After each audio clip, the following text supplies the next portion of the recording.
小时候，姐姐经常与朕上来看着晨光照耀未央宫和长安城。弟弟从小就有鸿鹄之志，说要居高临下，看清楚这片大汉江山。姐姐还记得这些划痕吗？怎么会忘记呢？我与弟弟第一次登着城楼，就以我们的身高画下印记。之后每年，你我都会相约来这城楼比高，直到我们可以看到城墙外的景色。弟弟乃一国之君，国事繁重，多少年，我们两个没有来到这里看朝阳。自从姐姐出嫁，就很少上这城楼了。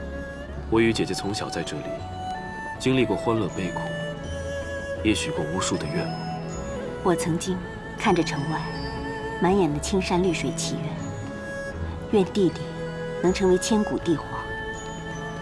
如今，我心愿已达成。而弟弟如今的愿望，是姐姐婚姻如意。听闻汝阴侯独自前往狩猎，或是不知姐姐马术了得，不然怎舍得不与姐姐夫妻同行相伴？待他回来，朕定要好好提醒他。夏侯颇虽是侯爵，但姐姐可是金枝玉叶，与朕同气连枝。看他有几个胆，敢冷落姐姐？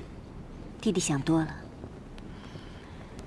是我想静心，独自悼念母后，把夫君打发去狩猎。谅他胆子再大，也不敢冷落我这个公主。弟弟，别为姐姐的事担心，安心治理大汉河山。你看，如此锦绣山河，都在弟弟脚下呢。是啊，想朕登基以来，举孝廉，肃吏治，四海之内百业兴旺，国泰民安，靖边患，辟疆土，这历代既往，幸有卫青之忠勇，终也达成了。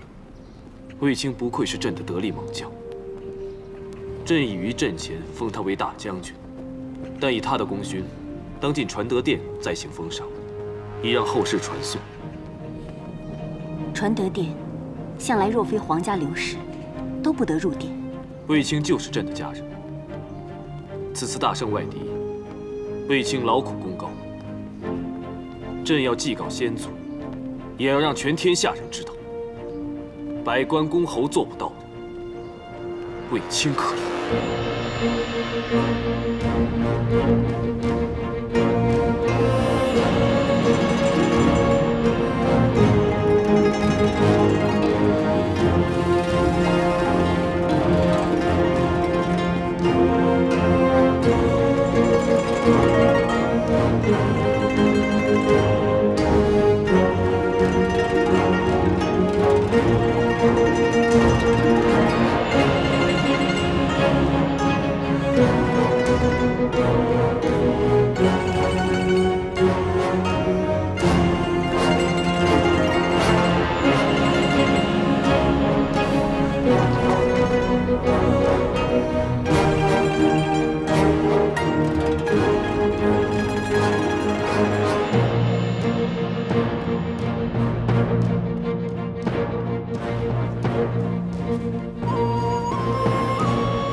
臣卫青，叩见陛下、皇后、公主。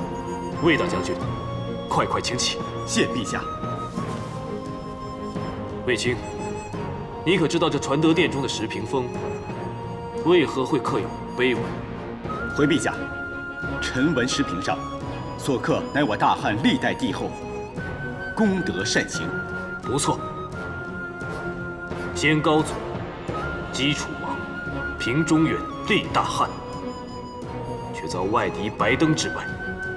今日得你大获全胜，为先祖雪耻，为汉室争光。将来这里一定会记下镇杀外敌、平外患之功，而此功此绩，也必镌刻上你卫大将军的名号。陛下洪恩，臣必誓死效忠，鞠躬尽瘁，为国为民，守疆卫土。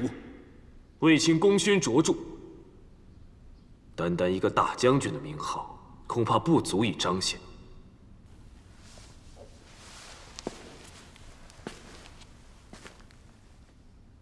朕今日要在先祖面前表你功绩，扬你威名，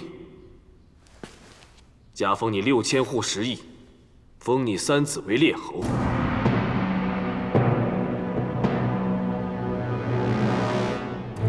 陛下，臣闻先帝杀白马与众将为盟，非刘不封王，无功不封侯。今日卫青3质子，寸功未立，何敢受封？此战大捷，全仗诸将士同生共死，齐心协力，望陛下犒赏将士，以示陛下爱民如此之心。好，不愧为朕的大将军，那就依你所言，朱校尉加封为侯，犒赏全军。还有，你外甥霍去病勇武矫健，颇有长进，封为侍中，留在朕身边，待日后与你一起驰骋沙场，为汉室再立功勋。臣代全军将士和霍去病谢陛下圣恩。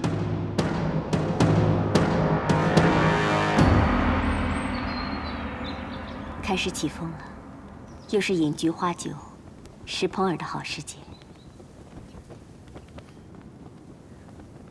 母后最爱吃的就是蓬饵了。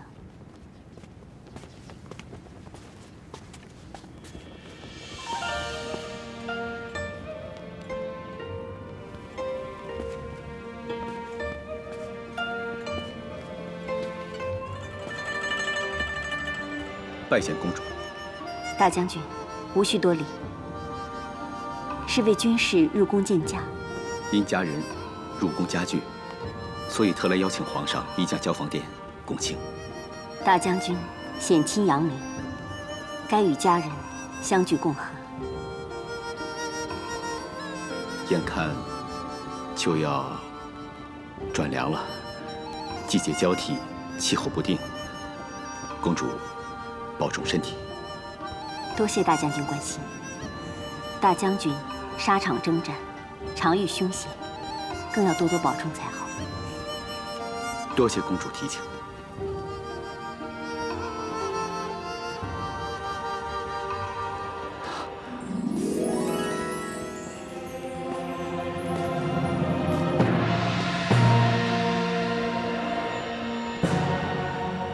来，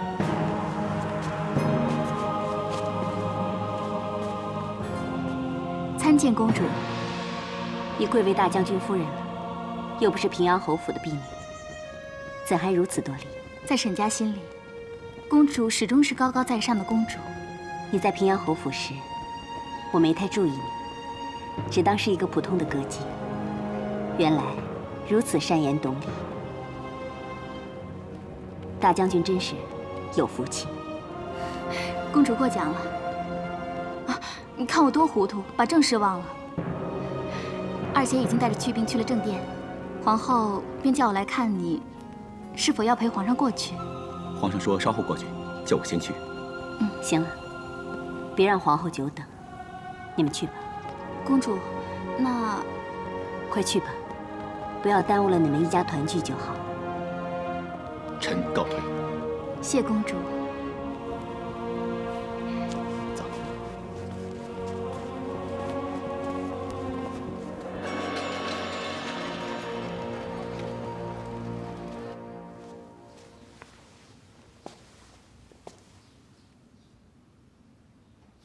公主，哎，此次狩猎，微夫收获甚丰，当中有一只银毛野狐，更是珍贵。今早特意入宫献给皇上，皇上龙颜大悦呀。是吗？原来是入宫献宝，皇上高兴就好。来坐。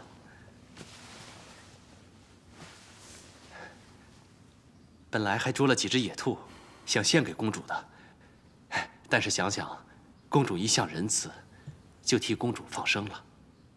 是吗？我倒另有一样东西，想向公主求教品鉴一二。店家为我设计了这个方瓶，说有其深意，但我怎么也参不透，深意在何处？公主向来冰雪聪明，可否指点一二？瓶中夏虫欢欢，阳下春风暖暖。疏若秋月皎皎，轻如冬雪纷纷。平阳舒清，如此用心良苦，还说不知其意。君侯要借这诗来夸赞我心中皎洁舒清。怎么会只有舒清？我明明还让店家写了贤良。不行，我要去找他理论去。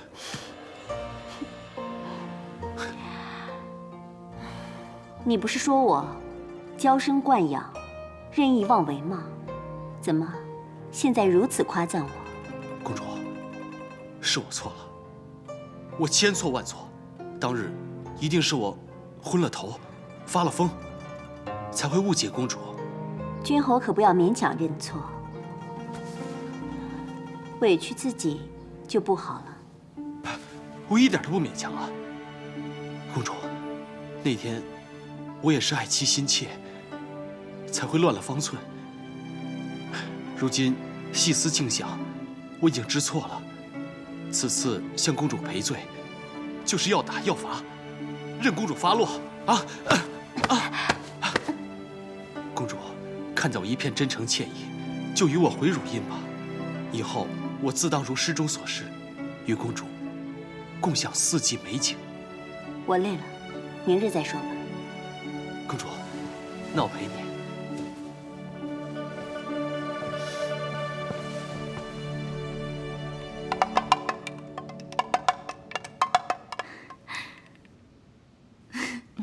孩子们见到他，一定会很高兴的。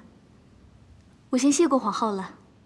和你说过多少次了，只有你和我，就不用这么多礼。我这个做姑母的，平日很少见到侄儿们，也不知道他们喜欢玩摇鼓。若不是上次家宴提起，姐姐，你是有什么话想说吗？我听说上次家宴，你遇到平阳公主。对啊，公主远嫁汝阴，本以为见面的机会不会多了。她对你……家宴回去后，卫青啊，就和你现在一样。我还不是担心你有委屈啊。我很好，有你和夫君如此在意我的感受，什么都烟消云散了。但依我看，你心里有委屈。成婚以来，每当我忙于家务时，卫青总是适时的送来一杯清水、一盆果点，或是换人来帮我，总怕我太过于操劳。真没想到，我这弟弟呀，还如此体贴。其实，不管当初如何，我知道，他现在的一言一行，心都是向着我的。我只是一个小女子，只要夫君能够真心相待，孩子伶俐孝顺，对我来讲，就是最大的幸福。卫青他说的没错，你就是那任风吹雨打，也昂首不惧的家草，更是翱翔天际，与青天相伴相随的劲草。我这株与青天相伴的劲草要赶快回府了。明日啊，卫青和段大哥要把酒练剑，所以你要急着回去，帮他收拾打点。能够照顾他的饮食起居，看到他健康，就是我最大的幸福啊。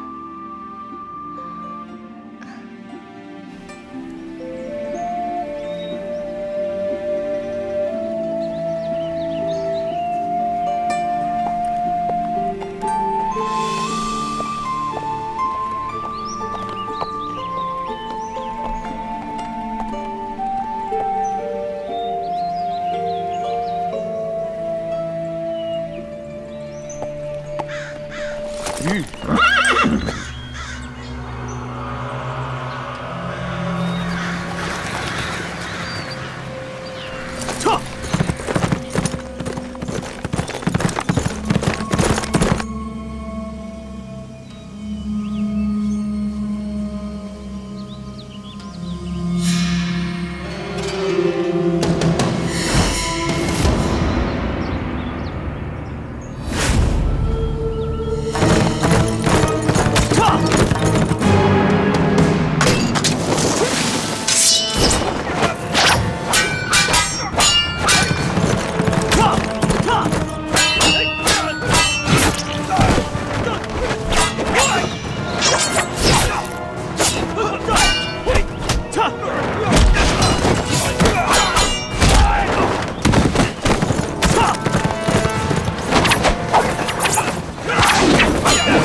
不行！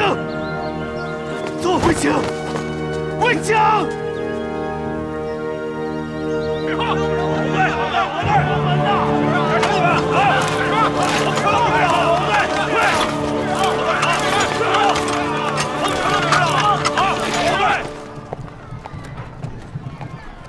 我们回到汝阴，现在我城郊的山房小住，天天赏花，看看日出日落，观星月云雾，只有我们2个人。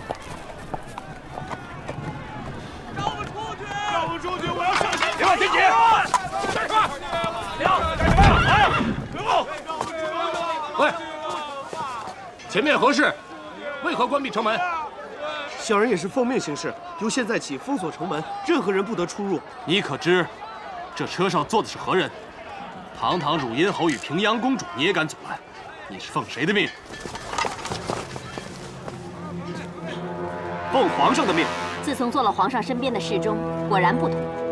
公主，皇上可有说过，连他的姐姐也不能出城吗？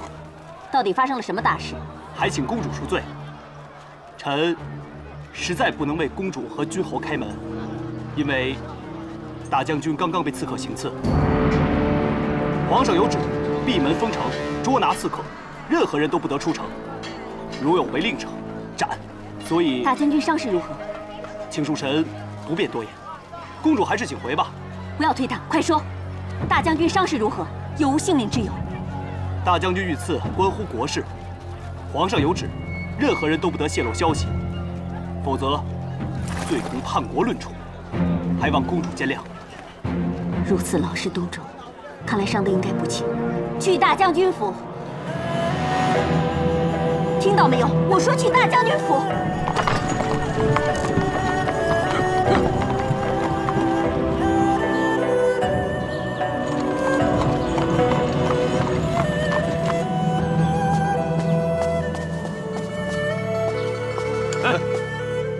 谁敢拦本公主？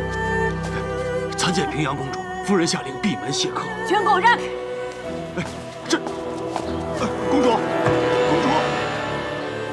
公主，大将军确实不见客呀。公主，参见公主。我要见大将军。大将军真的能参见公主。公主请留步。敢问公主，可是奉旨而来？大将军遇刺，我前来探问，何须圣旨？既无圣谕，大将军不见客。公主请回。我是卫青的雇员，亦是雇主，与他还是君臣相称。难道他连我都不肯见？还是伤势严重的不能见人？沈家不便多言，请公主见谅。皇宫禁院都无人敢阻拦我，就凭你？可此乃大将军府，我是大将军夫人，公主请回。喜娘，是，你是如何管教女儿的？尊卑不分，欺辱雇主，忘恩负义。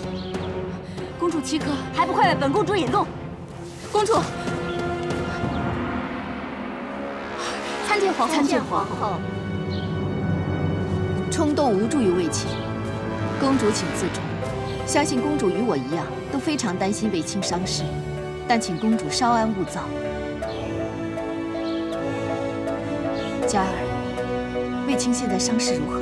回皇后，大将军情况不可外泄。我是皇上的亲姐姐，并非外人。难道连生死都不能说吗？还是有人从中作梗？沈家出身卑微，从未敢望公主提携，更不会故意刁难公主。但这却是皇命，我要见他，看他是否安好。公主，汝阴侯夫人请自重。公主既为人妻，硬闯大将军府，登堂入室，非要见卫青不可，叫人如何看待公主？本公主胸怀坦荡，关心为大汉出生入死的大将军，难道还要顾虑那些无知妇孺的狭隘目光？即使公主不顾自己的清誉，难道也不维护大将军的名声吗？公主对臣下的关心，即使本宫能体谅，沈家能理解，这堂中的众人不敢多言。那汝阴侯呢？本宫方才进来，见汝阴侯的马车尚在府外等候，这大街上人来人往。目睹公主抛下丈夫走进大将军府，又叫汝阴侯情何以堪？汝阴侯夫人请放心，卫青自有大将军夫人的照顾，若有消息定当报知。汝阴侯夫人，请回。恭送公主。石总管在。送客。诺。有请夫人，代为问候大将军。打扰了。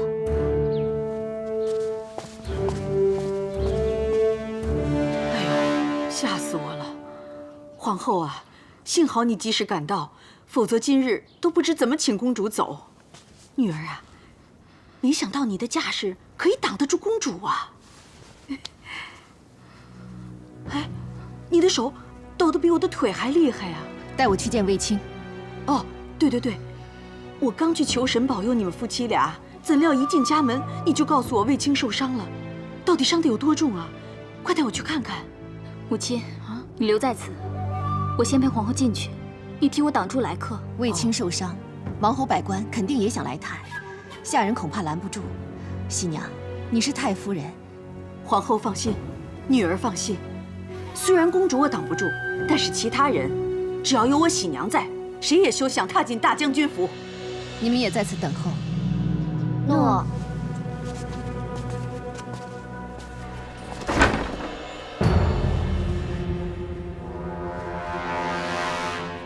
卫青自出门和段大哥练剑，就一直不曾回府。传出他受伤消息后，我只是受命守府挡客，却一直无人来传他的消息。我得知卫青受伤时，皇上在议事，我无处可问，就赶过来，却没有了解事情始末。你也是关心卫青，只是不知道他现在情况如何，伤得严不严重，有没有性命之忧啊？你别担心，我即刻回宫，向皇上问明白。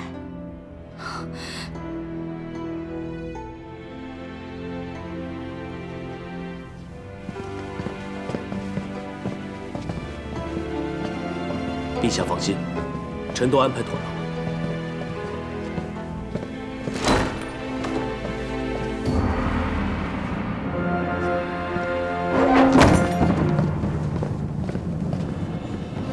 参见陛下。不用多礼。谢陛下。外面是否一切顺利？朕已经下令关闭城门，侍卫正在挨家挨户搜查刺客。如今全城戒备，人心惶惶，官民都在议论你是生是死？先前在长安城中形迹可疑的淮南客旅，果然在一日之间消失无踪。看来我们的估计没有错，他们是在为刘安通风报信，以刺杀卫青。想必他们如今已经逃回淮南，争相报密。只要他们的目标不是陛下，臣就安心了。刘安这只老狐狸，不敢刺杀朕，就谋害我们的甘城大将。他若是得逞，下一步恐怕就是挥军长安了。幸亏陛下英明，早料到边疆战事刚过，我军两手兵乏，刘安必定会趁危偷袭我们，提前布置了守城防兵，才能发现那些淮南客旅。也要你们故意放出卫青单独到城郊的消息，才能有机会引出刺客。其实朕知道你们二人准备以身诱敌，也不无担忧。毕竟敌暗我明，你们又以寡敌众，万一有什么闪失，谢陛下为臣劳心。此计虽然会有风险，但我们也是早有防备。其实，风过留痕，雁过留声，他们的一举一动，早在臣等鼓掌之中。何况臣早就以甲护身，即使故意被擒，因刺客攻击，也会安然无恙。而且在刺客发现我有护甲时，还有断打杆会杀了他。我是怕他露出诧异之色，会被逃走的其他刺客发现。那些刺客味觉不妥，不知我们故意放生他们，更不知我以假血蒙混，见任务已了，便慌忙逃逸。不行！但我还是抱住卫青，高呼其名。卫青！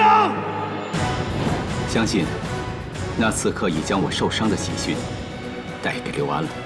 刘安以为可以刺杀我军主帅，乱我军心，朕就将计就计，来个瓮中捉鳖。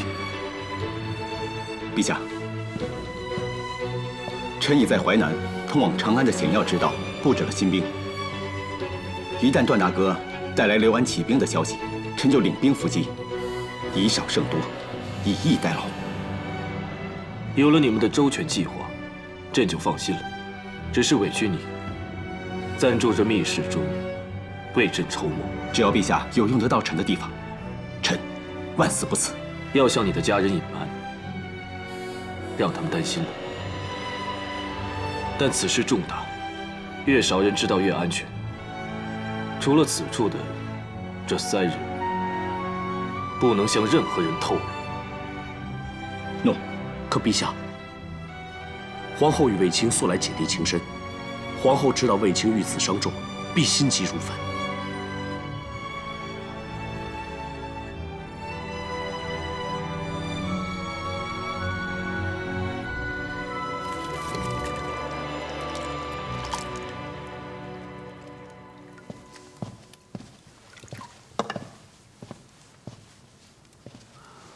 陛下圣安。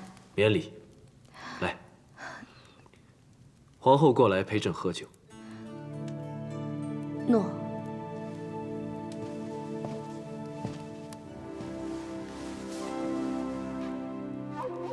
臣妾还以为朝事繁忙，想不到陛下有如此兴致。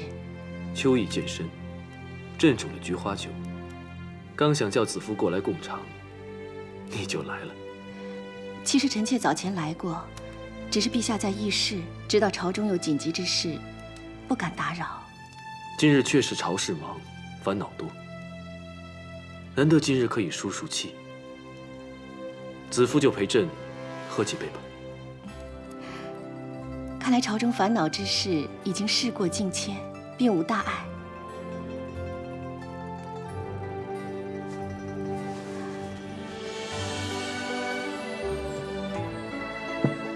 酒味如何？菊香四溢，沁人心脾。果然是好。酿造美酒，讲究稻粱制优，酿取得时，吹煮洁净，还要水泉香醇，器皿精良，火候恰当，这几样缺一不可。可朕认为，这6物之外，尚有一点，就是安心静候。6物具备，就要将之封存。静待酝酿成酒。若执意在中途解封揭盖，那就会泄了酒香，坏了美事。既然陛下不欲接着酒中奥秘，却任由外间风言物语迭起，相信必有深意。酿酒繁琐复杂，但愿朕的子夫不用操心，只要心安意舒，静待好酒酿成，与朕一起品尝其中意趣。臣妾先谢陛下赐酒。既然陛下想听风赏物，臣妾也盼尽一份力。就让臣妾率领后宫众人素服斋戒，出城到高祖庙祭告，以助那风急雾浓，愿美酒早成。不愧是朕的子夫。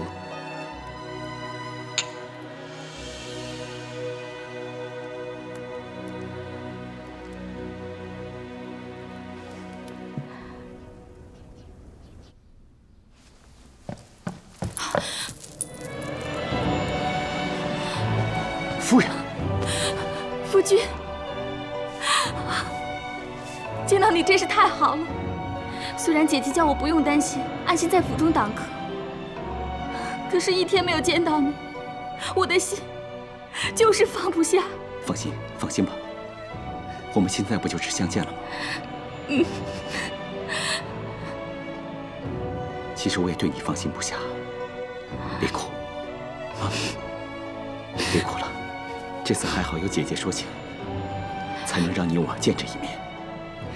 其实姐姐早就猜到，你和皇上是故意散播消息，她就带着嫔妃出城祭祖，让长安城内外都以为你危在旦夕。这次真要多谢谢姐姐，但更要感谢你。这段时间里，既要照顾家里老小，又要为我党课。只要夫君安好，做什么佳儿都愿意。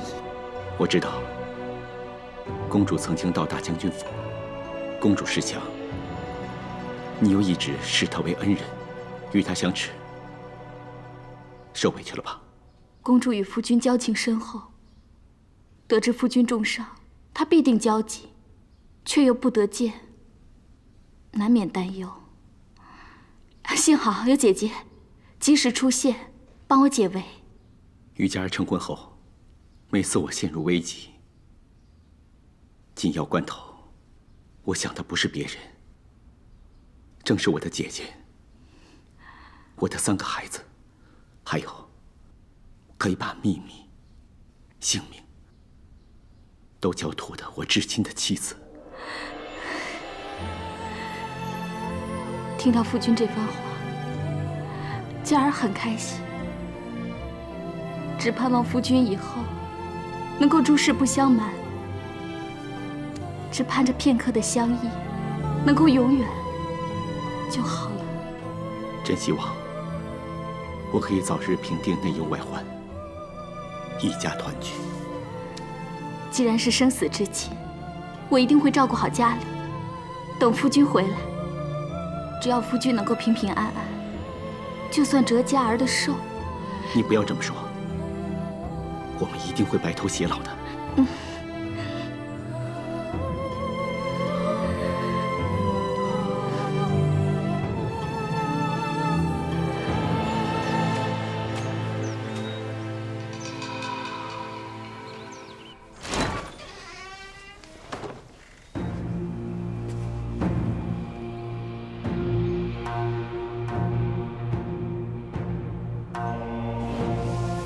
到时候我就可以天天为你漫舞，无忧无虑。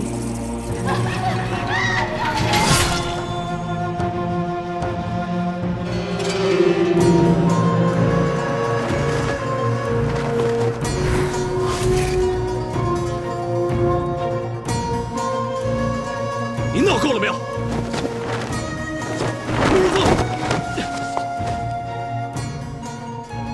够了！不要再碰你师姐的遗物了。人家可是奉了你的命令来打理师姐的毒物，回长安这段日子，你也不来看看。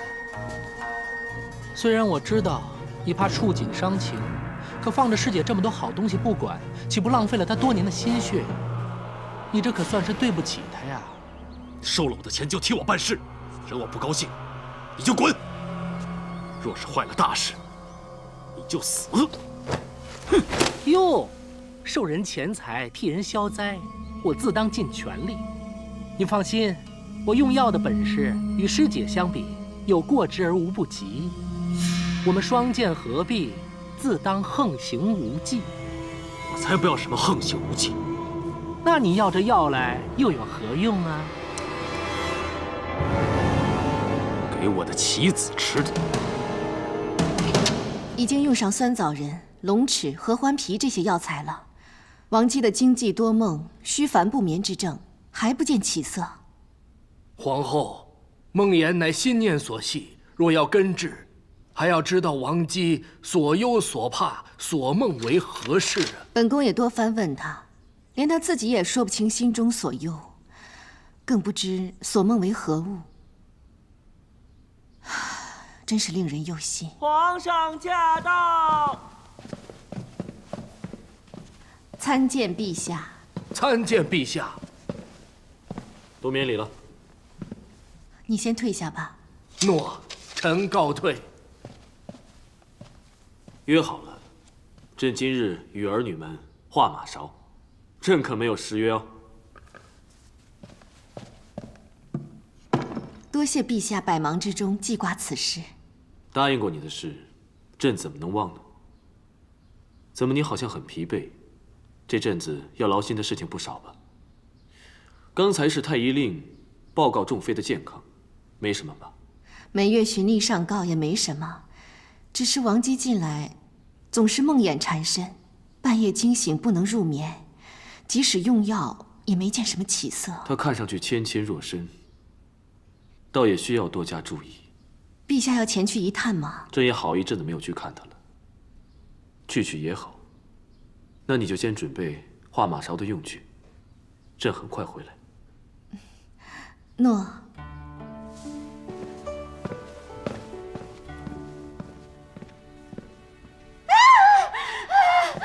王姬，你怎么了？皇上驾到！王姬，陛下，你怎么了？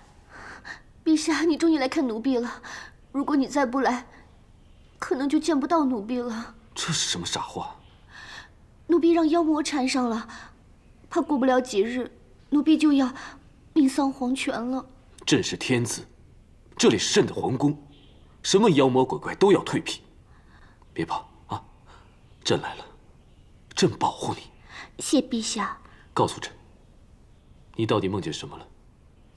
或许你只是日有所思，犹疑生梦。说出来，朕为你分解。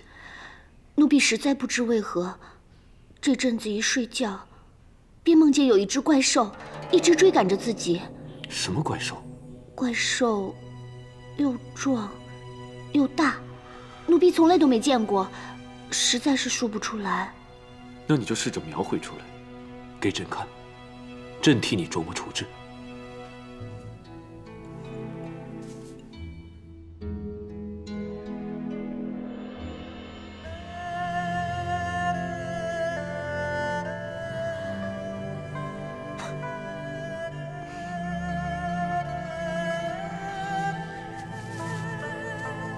这个就是怪兽的耳朵，它就不停地追赶着奴婢。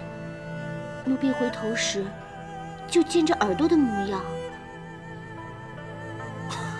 来，接着画。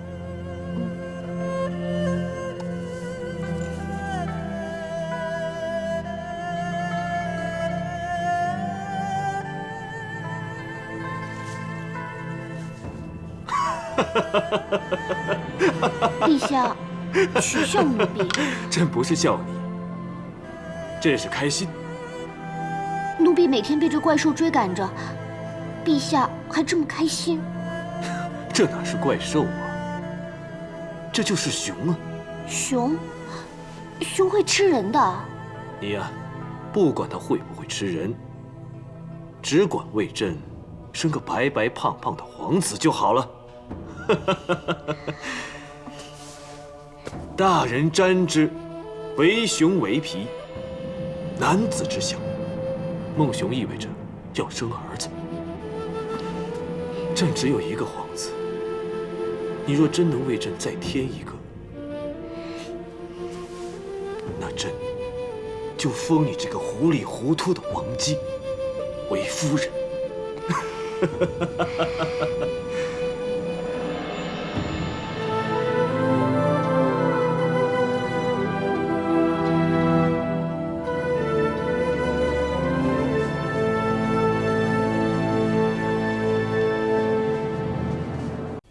告诉朕，你到底梦见什么了？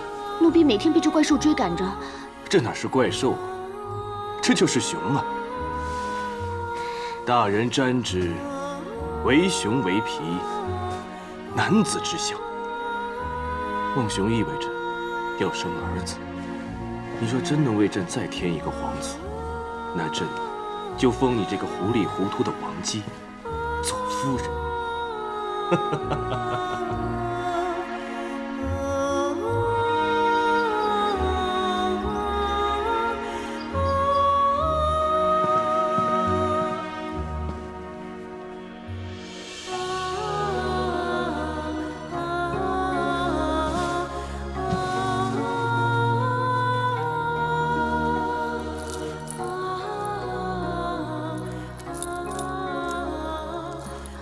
陛下，昨晚等了朕很久了，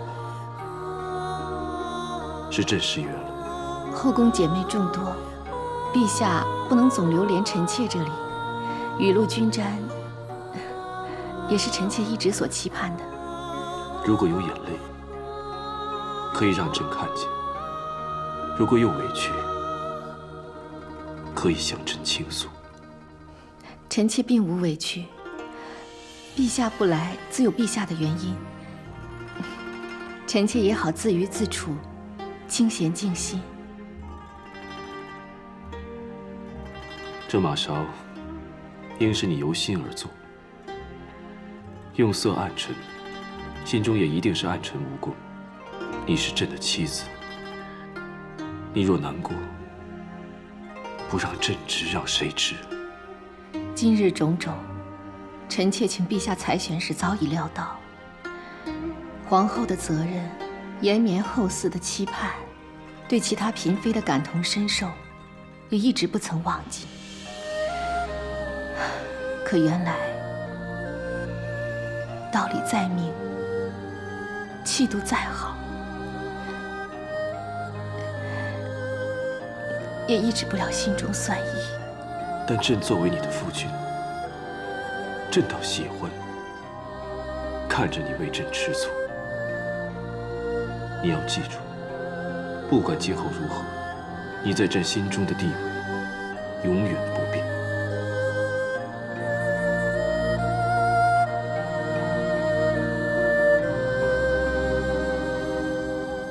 如今普天之下都在议论，以为卫青遇刺，已伤重而死。只是朕不敢发丧。淮南那边已经整装待发，一切按我们筹算而行。卫青已经布好了3道防线。第一道就是城高要道，刘安与衡山王不和，出兵必然绕过衡山王封地，那城高就是必经之路。但城高要道宽阔，刘安不难杀出，所以还有第2道防线，就是小罕。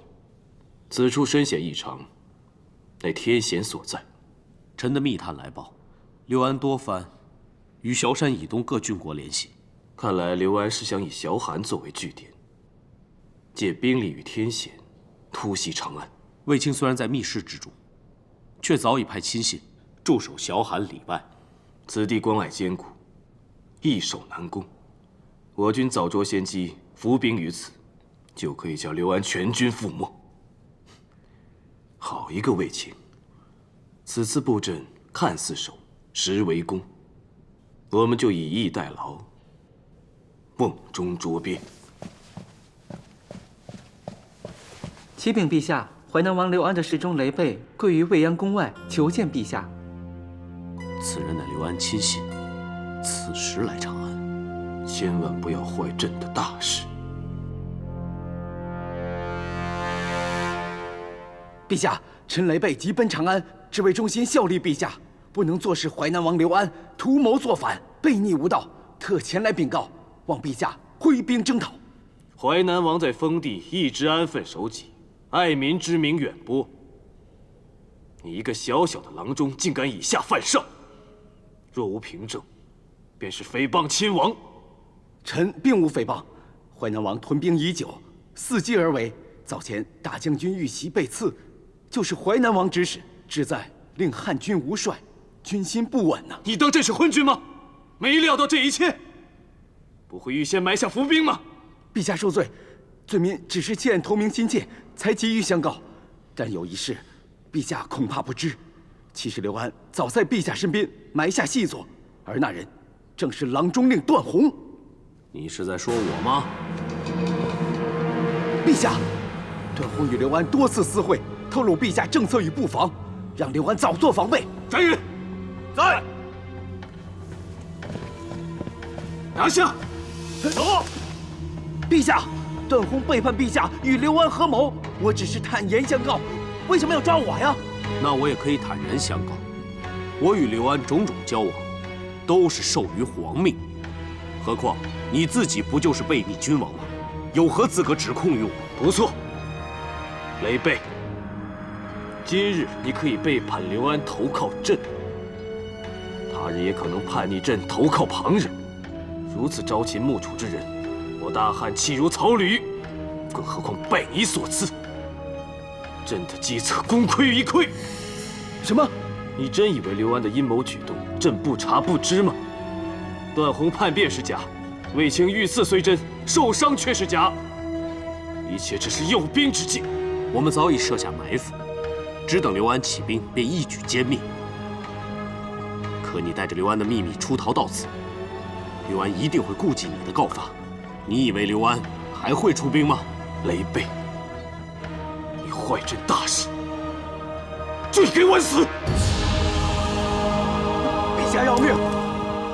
陛下饶命啊！你去淮南，雷贝一来，刘安定会按兵不动，而且日后行事会更加谨慎，也有更多时间屯兵勾结。对大汉来说，更是心腹大患。如若外敌在侵，刘安有取得机会起兵，我们就会首尾失据，防不胜防了。目前汉军未及整顿，难以挥军远征淮南，而且刘安外有贤明，又无谋反实据，即使汉军能去，也是名不正言不顺。这些朕当然明白，但就算卫青领兵，都未敢保证能胜过淮南精兵。正因不能力敌，所以只能智取。臣去一方面可以细查与他合谋的郡国诸侯、朝臣百官，让陛下早做防备；又可以钳制他用兵，让陛下立于不败之地。此计若能成事，固然是上策，但段大哥，你不带一兵一卒，万一不能取信于刘安，只身一人，就算你武功再好，又怎可抵挡千军万马？朕实在不想失去臂膀。雷贝既然告发臣与刘安勾结，那陛下将臣降职，以示不信，臣或能博取刘安信任。以臣与刘安几次交往，他是求贤若渴的，以臣之能，他不舍得杀我。你可知稍有差错，那可是九死一生。那臣就托陛下庇护，得那一线生机。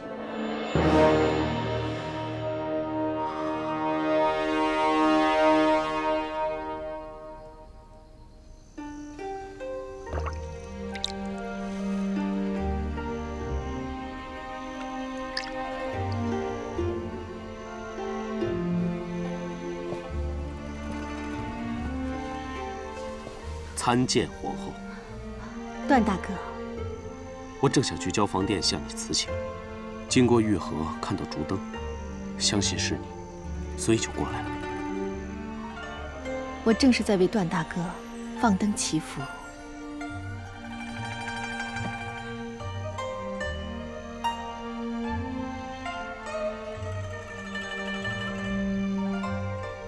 吾兄安喜，谢谢妹妹。段大哥忽被贬职，又要远赴淮南，个中详情我虽然不能细问，但深信此去是任重而道远。任虽重，道纵远，但能保护长安城中与未央宫里的人，也是值得的。段大哥，能否说实话？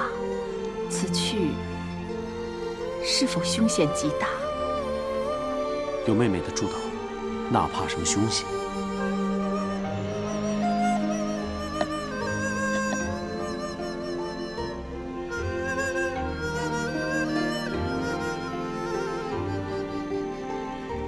盼父盼归，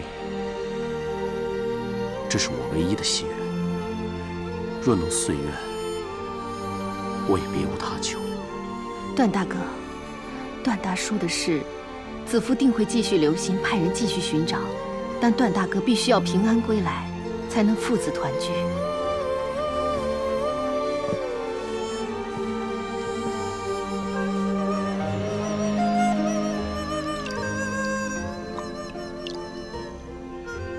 就算人不在，魂也一定会归来，守护所爱。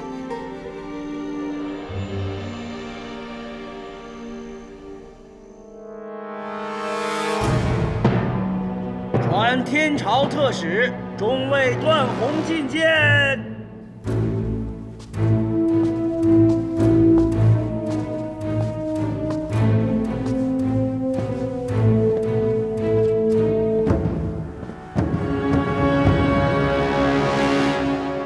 中尉段宏参见大王，参见王太子。段大人此次前来，非为寻父，也非为叙旧吧？回大王，段宏这次是以特使身份而来。特使？雷贝那叛将向皇上污蔑本王，你是受命来夺我封地、诛我一族的，是不是？段宏是来查证一切，而不是要妄作定论。我无意谋反，是被奸人陷害，你信不信？我信不信并不重要，大王重视的该是我如何回禀。哼，难道你会说淮南忠诚吗？皇上会信吗？所以我并不打算回长安上报。你是说，你是来投诚的？不错。恐怕你是假意示好，实为探我虚实吧？好。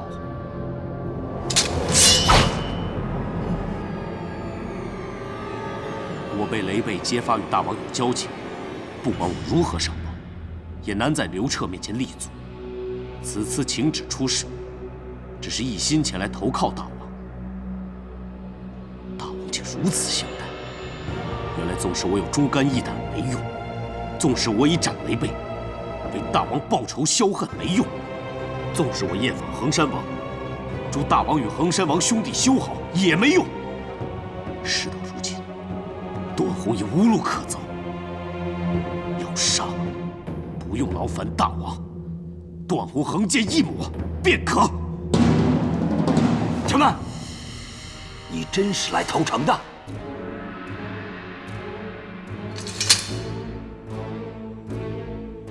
其实刘彻早就猜忌我，卫青又越来越霸道欺压我，即使没有雷贝告发，我也早想投奔大王。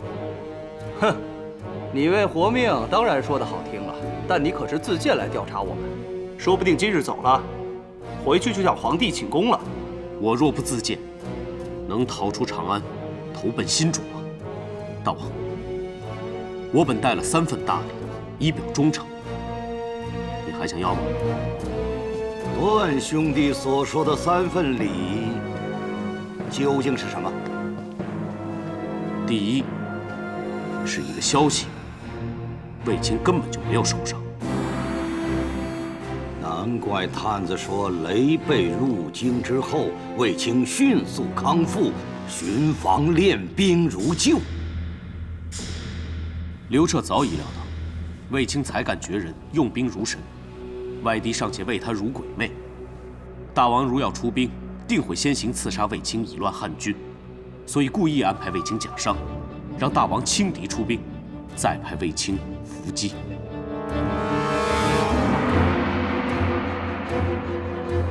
所以雷贝叛变，刘彻估计我不会发兵，卫青也不用再办受伤。你竟然拿这个消息做人情？卫青被刺之时，你分明在场，还护卫着他斩杀刺客呢。正因刘彻不信我，特让卫青在我面前演戏装死。我以命相护，他却暗传护驾，根本就不会有事。他们军神同样狡诈，亏我当他们是兄弟。相比之下，大王更显仁德风尚，明君典范。刘彻这个小人，本来就是刻薄寡恩。若说仁德，寡人比得上。哼，刘彻也知道我们不会发兵，所以你这份礼对淮南全无好处。好，我还有第二份礼。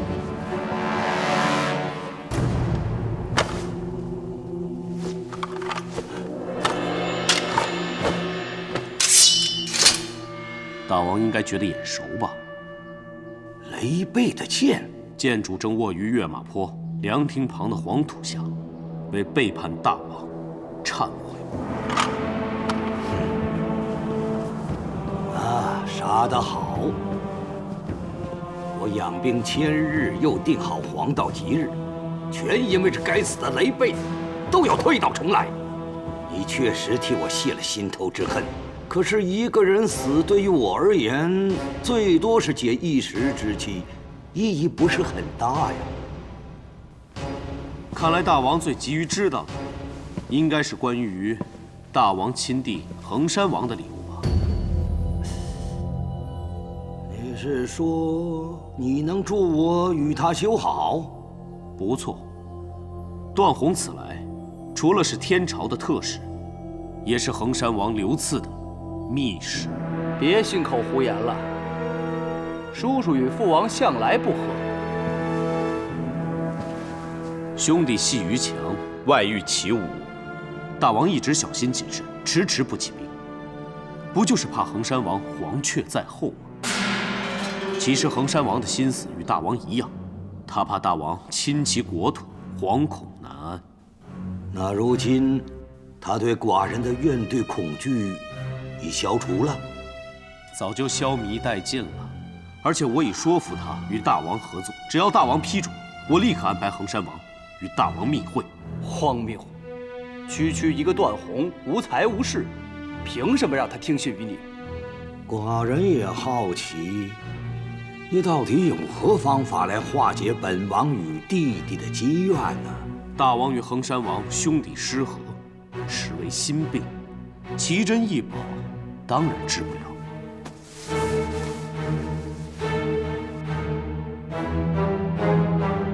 只有我这代主才肯起死回生。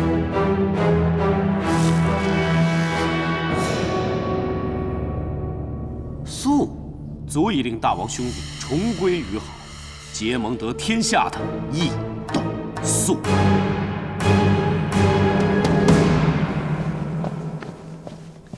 陛下，淮南送来密报。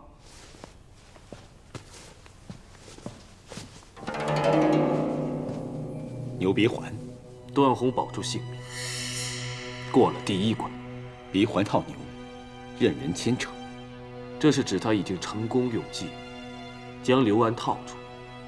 想必刘安现在正被段宏的牵绳拉着，一步步进入我们的圈套之中。段大哥果然智勇双全，想不到他仅用1斗素，便取信于刘安。这么快就传来好消息。1尺布尚可缝，1斗素尚可冲。兄弟2人不相容，这是当日民间传作的歌谣，诉说刘安父亲与先祖皇帝的故事。当年淮南厉王刘长目无法纪，祖父多番容忍，他仍不自省，竟然谋反。祖父不忍兄弟相残，把他流放，可他却自杀了，让祖父背上了杀亲之罪。所以，段大哥再结两王丧父之恨，他们就自以为天生羽翼，自会同仇。我祖父哀怜他们丧父，不计前嫌，让他们得地封王。可他们兄弟不懂感恩，反击旧仇，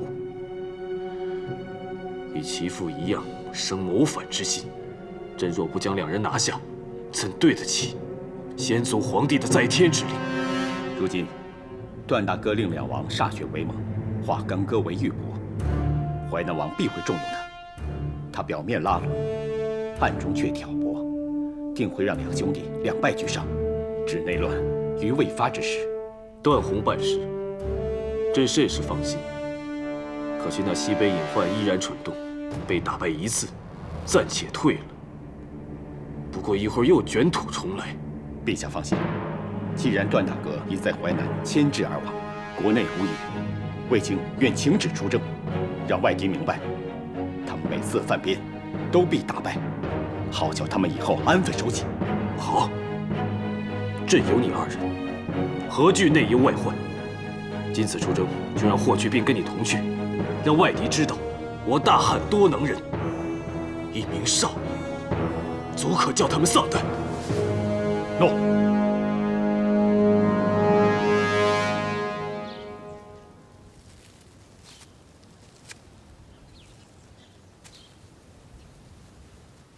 姨母，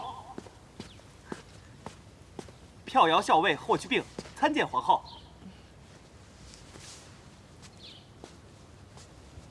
来，霍校尉，果真威武不群。当然，我早已不是当年那个病弱小儿了。有舅父教我骑射，又有段叔叔教我武功，如今我的骑术、剑术、武艺无一不精。你武艺固然高强，可是，毕竟还太年轻。年轻也可以有所作为啊！皇上16岁已登帝位，内敕纲为外修信目。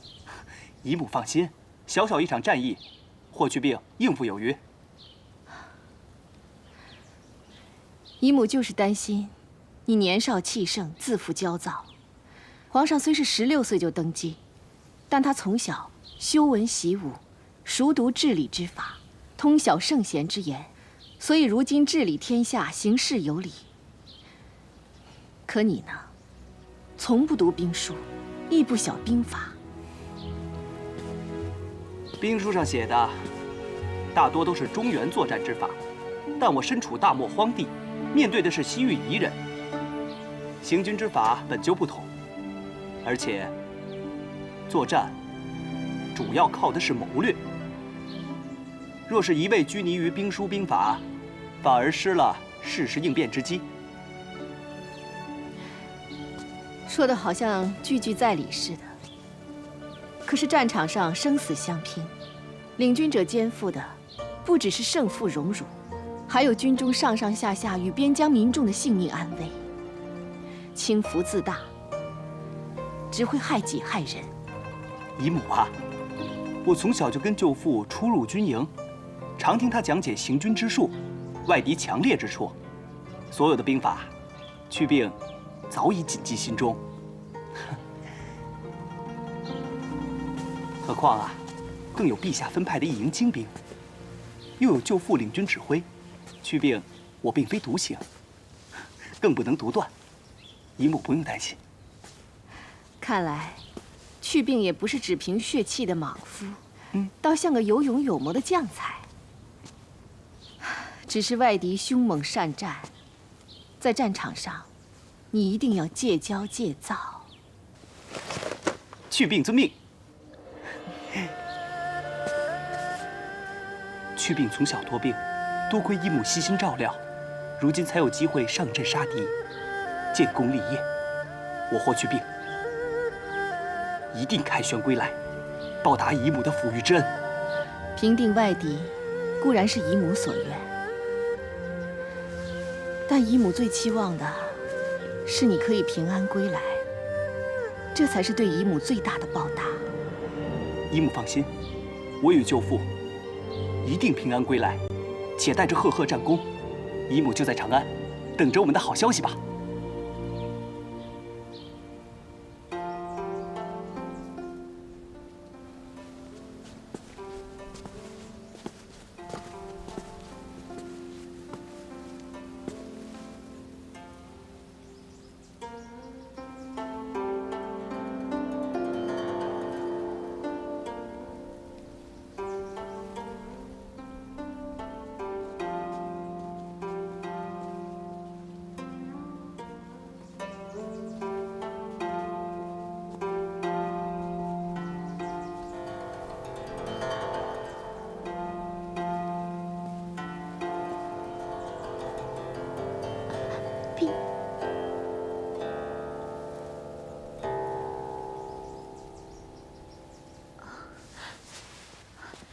陛下圣安。陛下圣安。免礼了。琴音是心，你的乐曲婉转悠扬，回音袅袅，如清风回旋于山谷之中，造诣不错。多谢陛下赞赏，奴婢奏的不过都是些小情小趣，哪里比得上陛下一曲能到天下？你听过朕奏琴？奴婢暂无福分得闻陛下琴音，但陛下心怀天下，气盖山河，所抚琴声必一如其人，恢宏壮阔。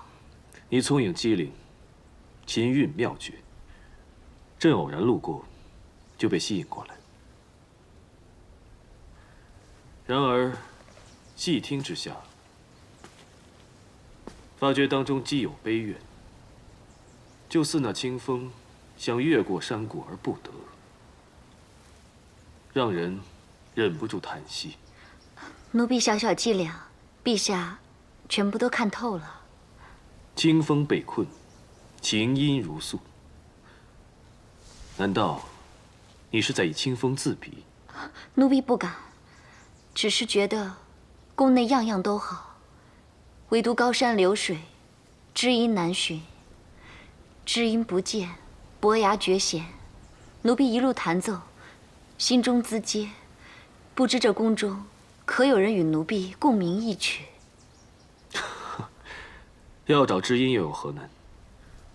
今夜我们不论礼法，只论知音。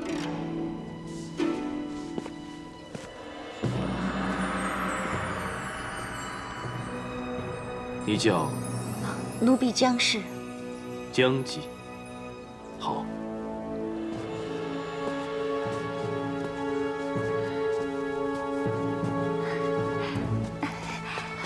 我这是做梦吗？是梦吗？不是。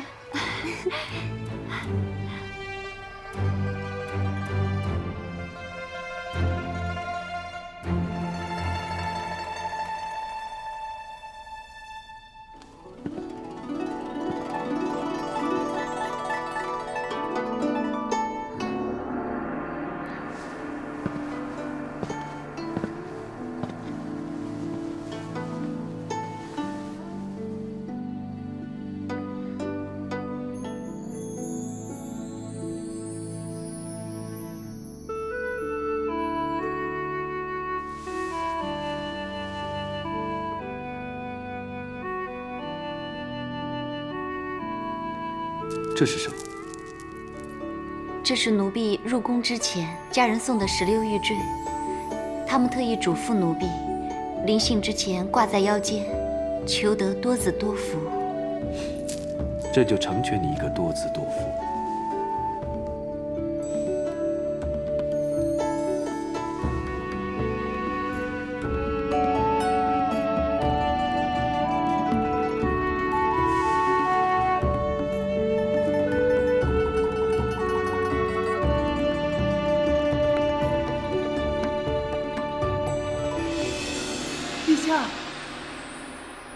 陛下，小的有急事禀报。什么急事？就不能稍后再说吗？皇后说此事重要，要立刻禀报。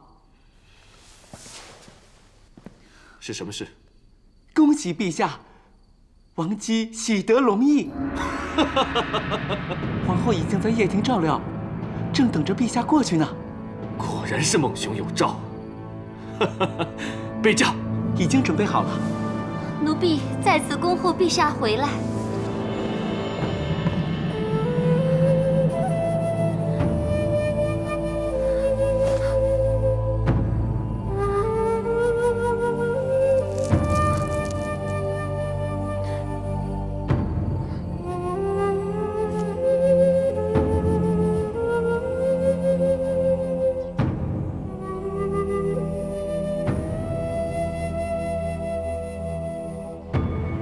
彻儿，他只有一个皇子，不够啊！为了大汉根基稳固，汉室定要开枝散叶。你身为后宫之首，延绵后嗣，是责无旁贷啊！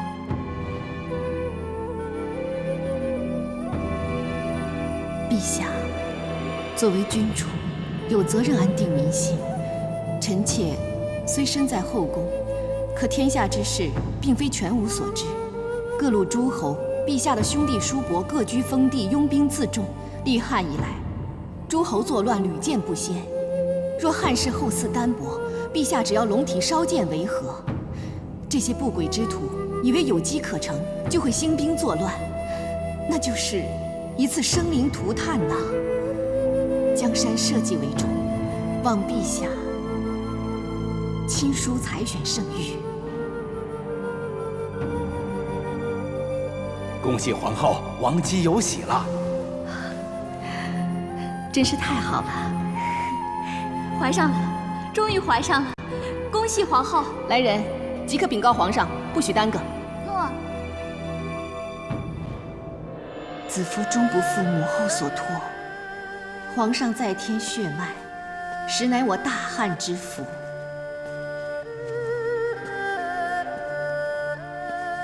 愿祖宗庇佑，保我汉室子嗣兴旺，国祚绵长。也保佑王姬腹中龙翼，健壮安康。宫中嫔妃同心，视为基础。愿上天体察皇后苦心，和乐永享，事事如愿。参见陛下。知道你一定在此，奔波了一夜，还要来祈求祖先庇荫我们的孩子，真是有妻如此妇，夫复何求？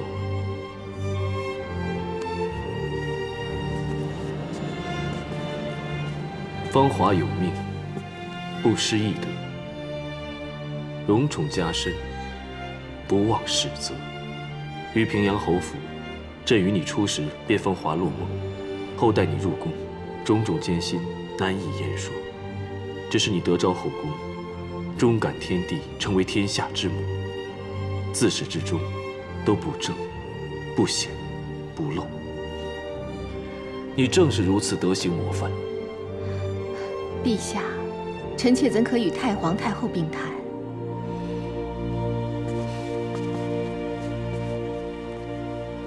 若不像祖母，那看母后又如何？陛下，不要再捉弄臣妾了。两位太后皆是德彰天下，子夫望臣莫及。朕句句发自肺腑。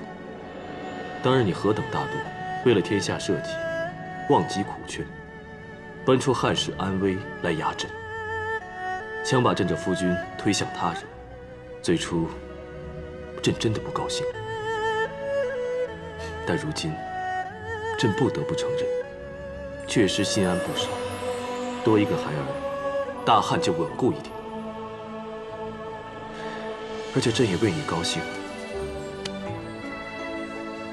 苍天不负，你终于圆了母后之托，得偿所愿了。看到陛下高兴，臣妾也心安了。那你告诉朕，你高兴吗？能不愧母后，不愧先祖，臣妾当然高兴。能为陛下稳固天下，臣妾更是高兴。深知陛下事事以子夫为念，关心子夫的感受，臣妾不只是高兴，那还有什么？无比幸福。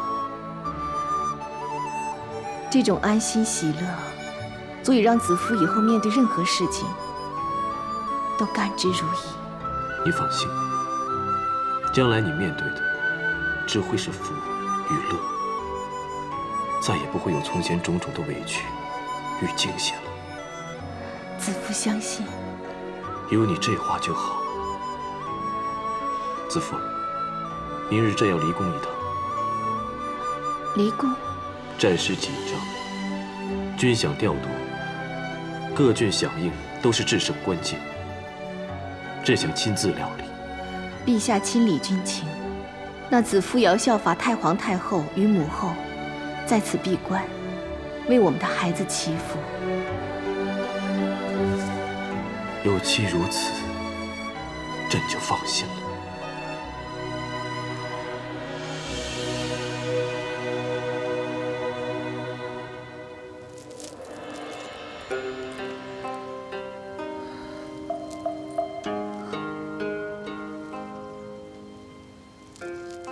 别等了，等了这么久，皇上都没有来。不，我一定要等到。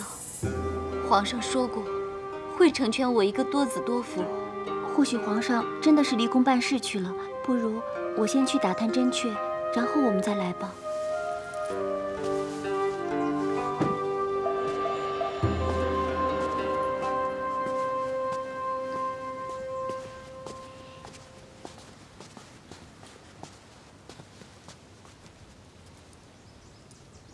江姬，这么巧啊，王姬也来散步啊。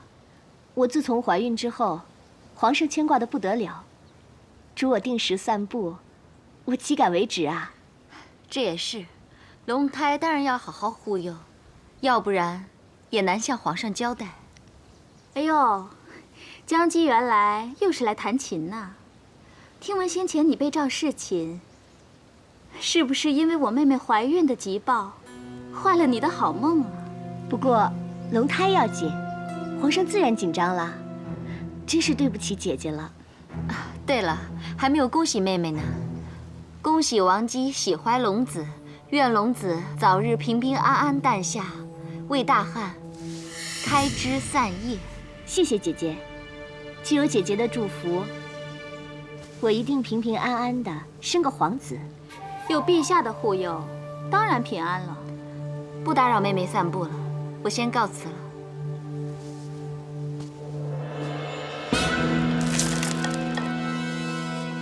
哎，这江姬，请留步。这玉珠是你的吧？怎么会掉下来呢？原来是我玉坠上的流苏珠散了。这玉坠散了不要紧，要是我不小心踩到滑倒了，伤了龙胎，那就是大祸了啊！真怪我不小心，还好妹妹无事。16玉坠啊，16多子，这下玉坠没了，那多子也没了吧？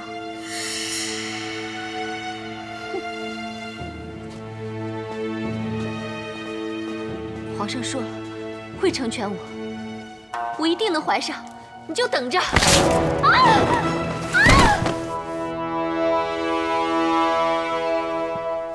皇后万福，都免礼吧。谢皇后。奴婢已经准备好了沐浴和斋食，皇后先入内沐浴更衣吧。不急。诺。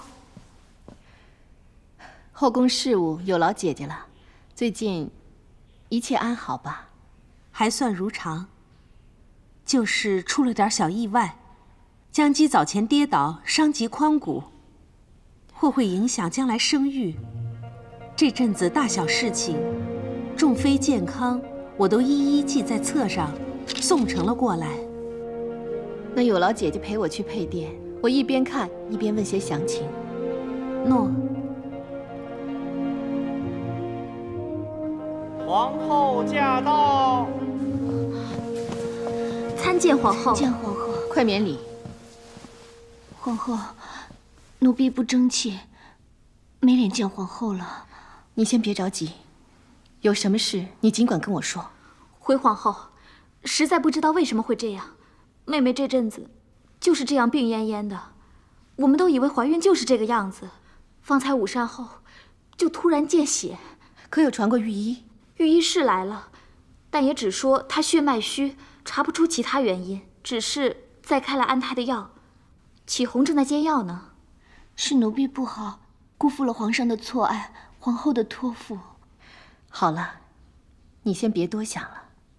我以前怀孕的时候也曾见血，后来胎儿也保住了，不是吗？你别太担心，把药吃了，看看情况再说。奴婢知道了。怎么这么久啊？腿长石头了是吗？把药拿来。来，慢着。启红，上前来。皇后有何吩咐？明月，你可闻到香味吗？是，好香。皇后，我们都用妆粉，当然满室皆香了。这后宫妆粉，我都是按个人喜好分配。王姬是鹅黄粉，只会有白芷的味道，而你的身上独有月季花香，非你该有。奴婢该死。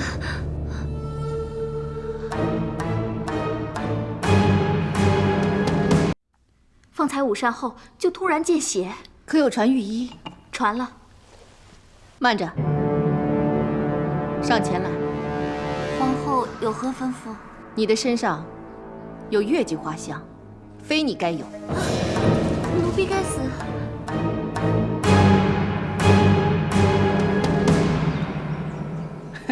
师姐夫，你好奇怪呀！出去跟那个王桑碰个面，知道王爷被人下了药，你还这么高兴？因为卫子夫就要当灾了。当灾的是那下毒之人，一定会被揪出来判个死罪，与卫子夫何干？因为该杀的不杀，罪就在卫子夫了。这个妖女皇后成天喊着什么和乐后宫，她有一个歌姬攀上皇后之位，就是靠这一份伪善来抓住人心。那个狗皇帝向来子嗣不昌，终盼得再有皇裔，如今竟有人意欲加害，狗皇帝一定大怒，必得手刃凶手而后快。那妖女越心慈，她越会处事不公，惹皇帝生气，就会跟那个狗皇帝越离越远。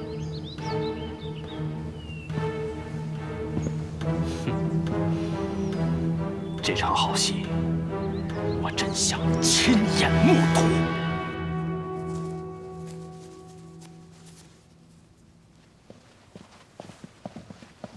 皇后，将姬到。皇后万安。起来吧，我在为众姐妹缝制香囊。皇后亲自做香囊给我们，花香宜人，也能凝神定气，陶冶性情。皇后对我们真好。你上次跌伤，伤患痊愈了没有？谢皇后关心，有御医照顾，又有皇后不断送来的药食用品，奴婢的外伤已经痊愈，只是因此不能生育。相信妹妹一定很难过。皇后，奴婢。你既进宫，我就视你为家人。我只希望后宫每个人都平安和乐，舒心顺意。最近多事，先是你不孕，再而王姬胎儿不稳，竟然见血。我去探望王姬时，发现她的侍女启红神色有异，追查之下，果然是启红在补汤里下药，几乎令王姬滑胎。启红已向我坦诚，自己利欲熏心，受人收买。我乃念他无知，且诚心认错，免他死罪。若主使者也能坦诚错误，真心悔改，或许本宫也能免其一死。江姬，你有话要告诉本宫吗？没有，没有。但本宫有。启红已经指证，是你收买他向王姬下药。我没有，是王姬收买下人诬陷我。自从知道你受伤不孕，本宫一直注意关心，为你筹谋往后生活。不管是出宫重获新生，还是留在宫里继续生活，本宫都会按你意愿尽力安排。可你想的却是谋害他人。时至今日，本宫独见你，是想给你机会，怕你知罪认错。但原来都是本宫枉费心思。御医证实，启红所下的正是能导致滑胎的蒲黄，而最近宫内只有你因治淤伤而要了此药。我确曾要此药疗伤，但也不能证实下药的就是我呀。皇后明鉴。不错，蒲黄并不能指证你，但收买启红的财物中，你的妆粉却是铁证。这月季花香粉，奇香无比，但仅有一盒。唯你独有。你以瓷粉收买启宏，当中的月季花香却揭发了你，还要我拿出其他证据吗？皇后饶命，奴婢只是一时冲动，想要泄愤，并非存心害人。泄愤？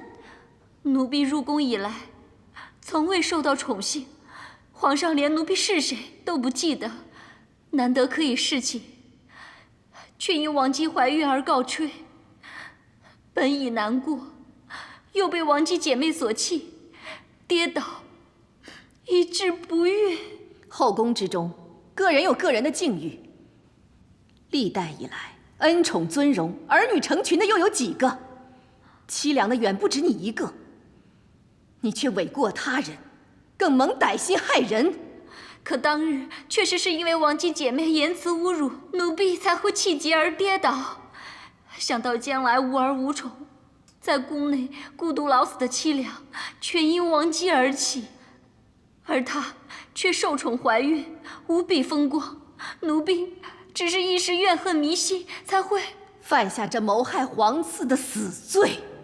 奴婢知错了，奴婢闯下大祸，请皇后恕罪。其实奴婢除了为自己出口气，也是为皇后。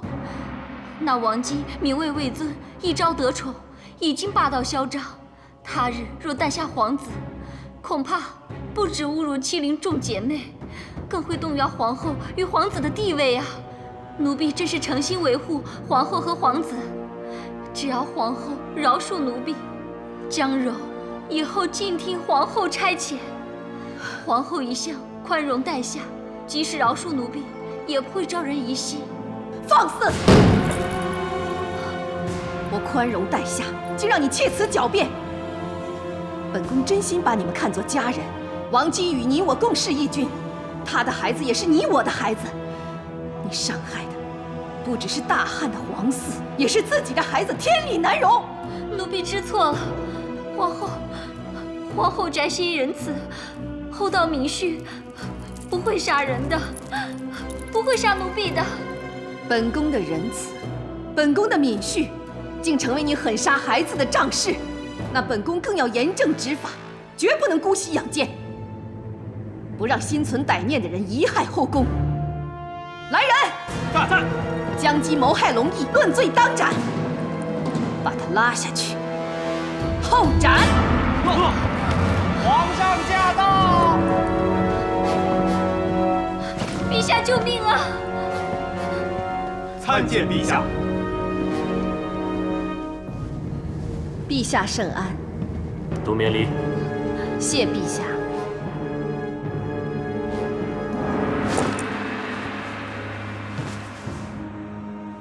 启禀陛下，江姬下药，意图谋害王姬腹中胎儿，幸亏臣妾发现得早，胎儿无事。但江姬毫无悔意，不断窃词狡辩。陛下，奴婢冤枉，奴婢下药并非自愿，而是受人所逼。受何人所逼？是皇后。皇后指使你向王姬下药。千真万确，陛下，皇后已不是陛下所知道的贤后，她怕王姬生下儿子会威胁到她母子的地位，知道我与王姬不和，又一直盼能弑君，故意安排侍寝机会相诱，叫我下药令王姬滑胎，若我不答应，就永不能见陛下一面。奴婢无奈之下才会下药，岂料皇后却将所有罪责推到我一人身上，意图脱身，还要杀奴婢。大胆将军！谋害王姬母子不成，还为图脱罪诬陷皇后。皇后善心仁德，是日积月累的言行所证，岂是你一人之言可以歪曲？你歹毒如斯，死不足惜。后宫之人，就由皇后处置吧。把江姬拉出去，力斩不赦，以儆效尤。陛下，陛下饶命！皇后饶命啊！奴婢知错了，奴婢真的知错了，皇后饶命啊！陛下，陛下救我！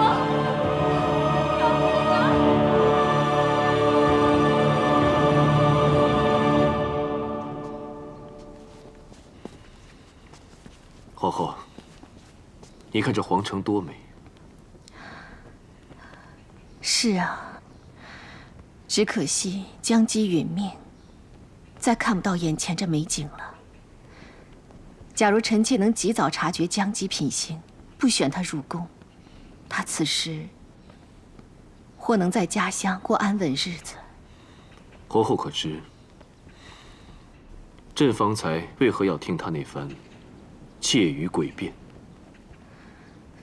臣妾知道，陛下是要臣妾看清楚姜姬的狡诈，以免臣妾因杀他而难受。如此狠毒之人，即便没有入宫，在民间也会多行不义，自寻死路。以皇后之人，也要狠心严杀，必定死有余辜。他执迷不悔，臣妾当然不会姑息。只是他的死，让臣妾明白“皇后”二字，实有千斤之重。一念间，一句话，就是一条命啊！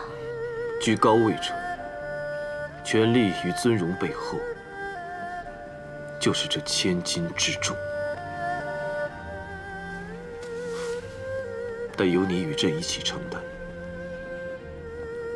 朕勤政安民，平定天下；你传德后宫，教化万民。你我同行共勉。指望臣妾能不负陛下所托，臣妾今后会更用心。臣妾坚信，滴水可穿石。但愿王后能止祸患于未发。还记得当日说的比试吗？富国安邦，乃朕之志。而和乐后宫是皇后之愿，你我就此立约，同岁之约，以此生为契，不达者罚。好，不达者罚，此生为契。此生此世，与你白首偕老，共枕盟约。陛下，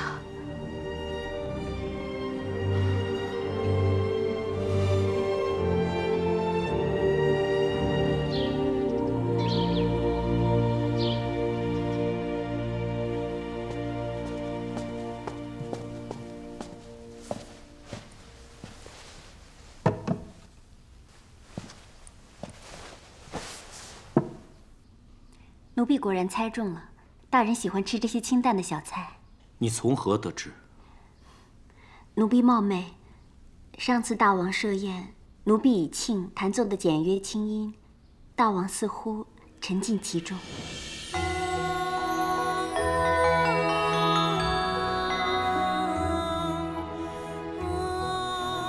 所以奴婢就猜，段大人应该喜欢吃这些清淡小菜。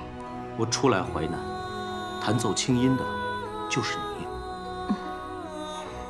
奴婢本是府里的歌姬，大王说奴婢灵巧，又懂得做菜，便派奴婢过来服侍大人，希望能合大人胃口。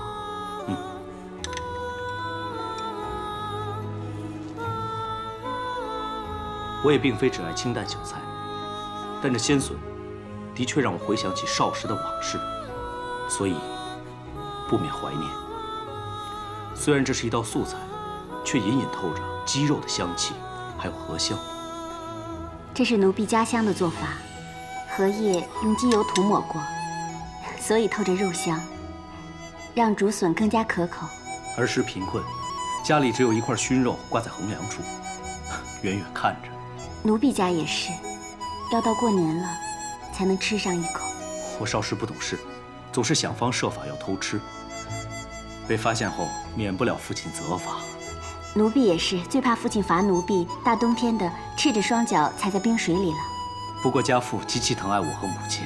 奴婢父亲也是，每次能吃肉的日子，都会把肉让给奴婢。而他自己只是用沾过肉味的荷叶，包着菜来解馋。原来段大人和奴婢小时候的经历这么相近。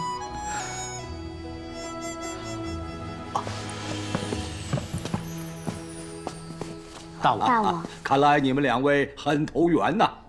奴婢去给大王温酒。啊，我命立即来伺候你，果然没错。这位姑娘做的菜非常可口，下次让她为你做一个葱拌豆腐。葱拌豆腐，清清白白。多谢大王美意，也多谢大王证明我清白的忠心。段兄弟的一斗粟，果然化解了我们兄弟之嫌。寡人与弟弟衡山王已经结盟了，恭喜大王，兄弟同心，坚若磐石。只要时机一到，何惧大事不成？你果然机智勇猛啊！寡人取代不仁之君，指日可待呀。今后你就安心留在淮南，为我训练新兵。多谢大王提拔之恩。大王，段大人。李基，你虽有淮南一绝之誉，但毕竟是个歌姬。从今日起，寡人收你做义女。做大王的义女。这段时间，你好好陪着段大人，替寡人招呼我们淮南的上宾。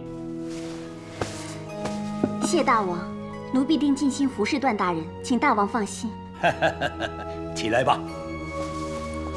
臣段宏多谢大王心意，段某一定会忠义以报。就凭你忠义以报4个字，寡人愿意你兄弟相称。臣不敢，臣只求大王准我余暇之时，游走四境，以访寻父亲。这个当然。王府中的马车护卫，你可以随时调配。多谢大王。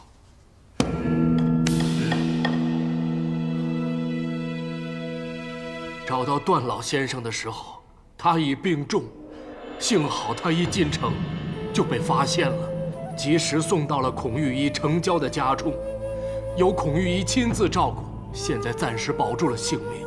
他的病有多严重？常年积郁成疾，气血大虚，阳气衰微，情况不容乐观呀。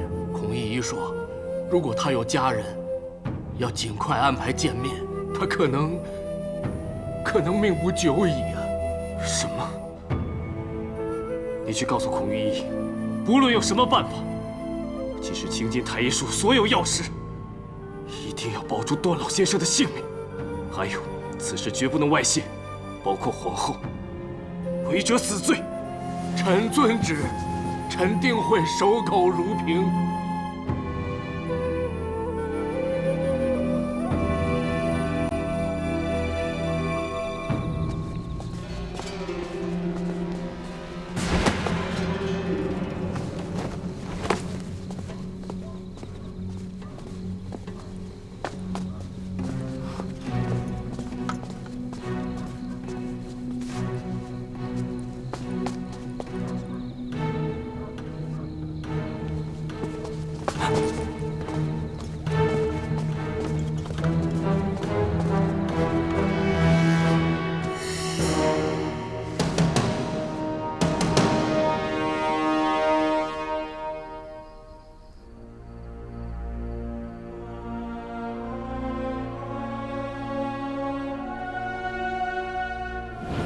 段老先生血弱气尽，药石无效，臣等也无能为力，求陛下恕罪。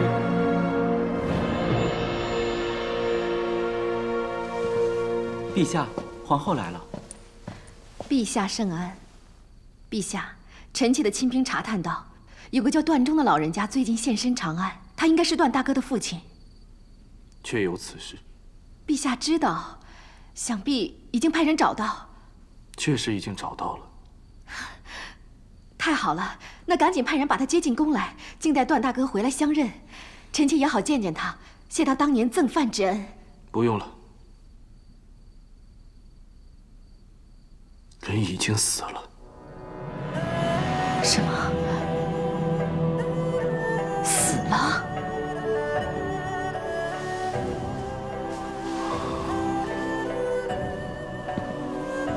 这些年来，他四处漂泊，访寻妻儿早已经是心力交瘁。几年前得了西奔之症，自知命不久矣，再走到长安，已经是油尽灯枯。陛下知道的如此详细，难道？朕早前已寻到段中，把他安置好，让羽衣寸步不离的照顾。那陛下可有通知段大哥？段大哥忠君爱国，置生死于度外。段宏所有的牺牲，朕定会给他赏赐补偿，绝不亏待。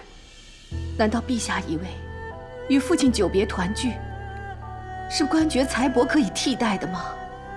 段大哥离京前牵挂的只有父亲，盼父盼归是他唯一的心愿。可陛下找到段大叔，却不告诉他，那朕该如何？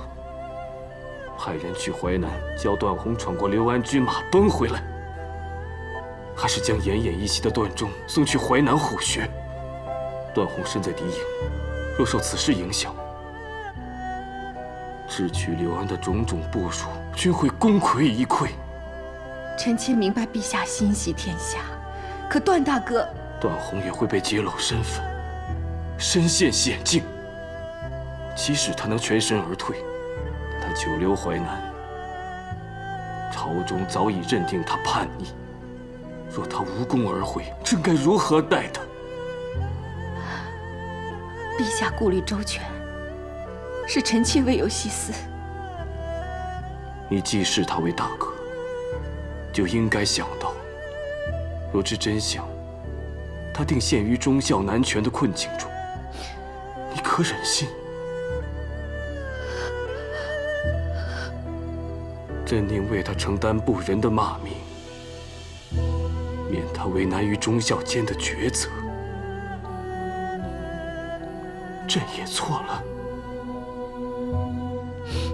没有通知段大哥，陛下无错。可陛下为何要瞒着臣妾呢？朕已说过，段忠身子太弱，难成车马劳顿，不能入宫。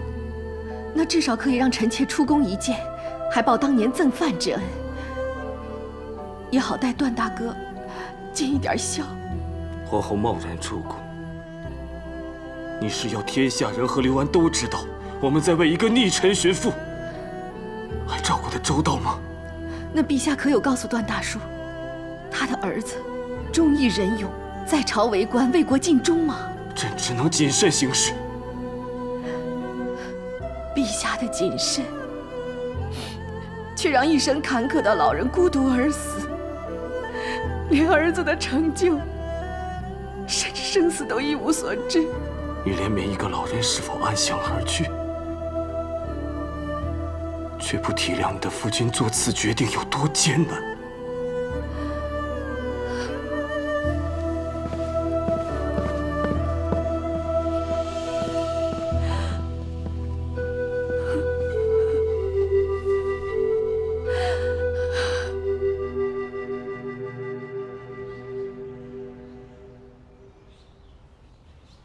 又要钱，只是要他们散布几句谣言，值不值千金啊？我与公主刚刚修好，又钻出这吸血虫，我绝不会受他们牵制。可他们想要挟君侯，向夫人说出真相啊！真相？你告诉他们，即使受我夏侯颇指使，但公主与卫青有染，联合卫氏姐弟左右朝事的种种谣言，都是出于他们的口。公主，好一个夏侯颇！原来所有的谣言都是你造的！你把我说成什么人？你怎能如此狠毒？我做这一切，都是因为爱你。爱？你竟然说得面无愧色！你不配！你心里的爱究竟是什么？是陷害！你害我与卫青，背负多少骂名！卫青，卫青，你心里就只有卫青！你还敢说？我与卫青的所谓私情，全部都是你造的谣言。当日你指责我私会，亏我还自省，是否太不避嫌？原来这一切都是你编的风言风语，故意叫我难堪。这一切能怪我吗？早在曹石死时，我遇你前，你们两个的事情已经传遍长安城了。什么君侯一事，鸾凤于飞，这些全是污蔑之词，也不是空穴来风吧？我若不这么做，怎能博得你的青睐？你的意思是，既然我轻于一回，你多说几句，多踩几脚也无所谓。你到底是什么人？你可知道，勾结外戚，意图谋反是死罪。如果不是皇上信任我，你的所作所为不仅得不到我，更会要我的命啊！公主如今不是完全无缺，和皇上姐弟情深吗？你句句辩解，却句句更显你的卑劣。自始至终，你根本就是在算计我，算准我疼惜香儿，你就去寻粮食；算准我疼爱弟弟，你就向他奉军饷。我以为你诚心，本想以心相待，原来只是应了你的算计。以心相待？你何曾对我以心相待？你为何嫁我？扪心自问，你嫁我是为了忘情，我忍；你当着我的亲朋让我难堪，我忍；卫青出事，你硬闯大将军府，不顾我这个夫君的感受，我也忍了。忍？我此次回来，是你说不计前嫌，重新开始。原来你根本没有忘记。是，我忘不了。如今你为当年的谣言，把我的爱意心思践踏殆尽，我更忍不了。你人在汝阴，心却在长安那个马奴处，你还好意思怪我？我夏侯颇堂堂汝阴侯，本可美人尽报，何必独尊你一个？你说夫若磐石，坚而不移。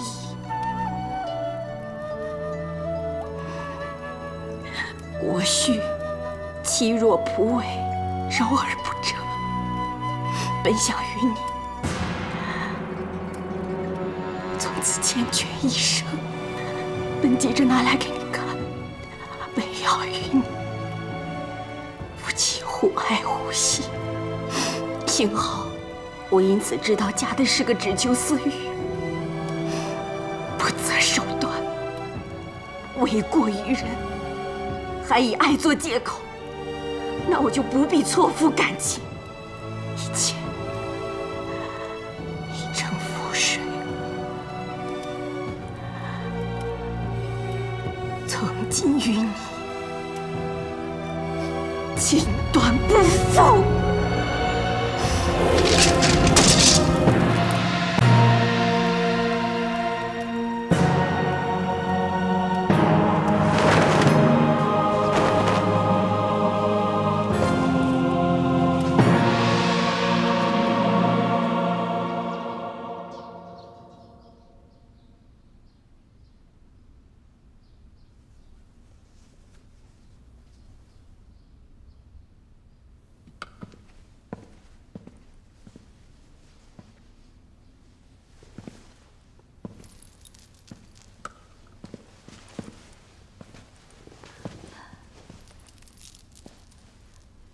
陛下圣安。皇后免礼。谢陛下。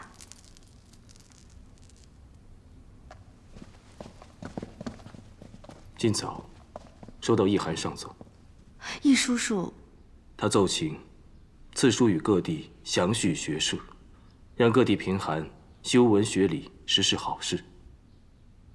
朕让天禄石渠阁送书于他。那臣妾替各地贫童孤儿谢陛下。懿函广传福善于四海，为汉室培育才德之士，实是大功。朕想授他为局长，借周游各地之便，为朕举荐孝廉贤能。懿叔叔深谙民意，举荐之人定是贤良方正，可助我汉室平定民安。方才见你在专注作画，在画些什么？是为段大叔盖棺的帛画。哦，是吗？帛画盖棺，引魂飞天，皇后辛苦了。不辛苦。这天上与地下两部分，是宫中画工所制，臣妾也只是做了中段的人间部分，以为段大叔之灵。陛下日理万机，还要做各种艰难的决定，顾虑臣妾与众人的难处，一定更辛苦。人间部分是死者生前事迹。皇后认识段老先生，由你来作画，确实合适。久未与段大叔共处，只记得他教段大哥吹嘘，抒发情感。这父子吹嘘，画得很生动。看来你花了不少精神。段大叔生前，子夫未能报他深恩，如今人已仙逝，子夫能做的，只是静心斋戒，为他做着帛画。你正斋戒？臣妾只是想静心做着帛画，引之飞升，让段大叔含笑9天，那样，段大哥从淮南归来知道，也有所安慰。陛下若要在交房殿用膳，臣妾吩咐厨房准备荤菜。不用了。皇后斋戒，朕怎好在旁吃荤？而且朕还有些奏折要看，不耽误皇后作画了。皇后莫太操劳就好。陛下。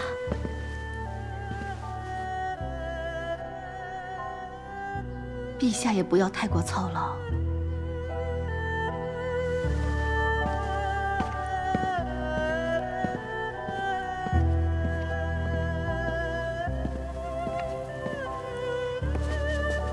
陛下，那道凤池凌霜已经准备好了，还有陛下特意为皇后张罗的几鼎美食，也都已经……不用了。皇后斋戒，不要扰她静心。摆驾飞长殿。陛下，那臣就把食物送到飞长殿。不用了，朕不想吃。可是陛下，当中那进贡的羊卤已经温热，恐怕是无法保存啊。王姬怀孕辛苦，送去给她补补身体吧。诺。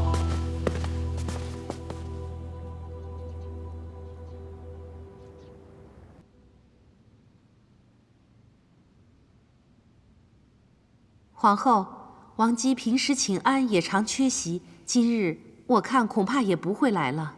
王姬怀孕，肯定不方便，我也明白。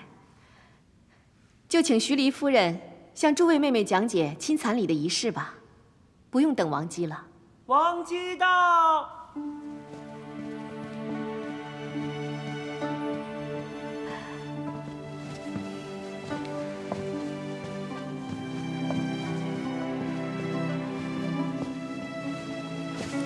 参见皇后。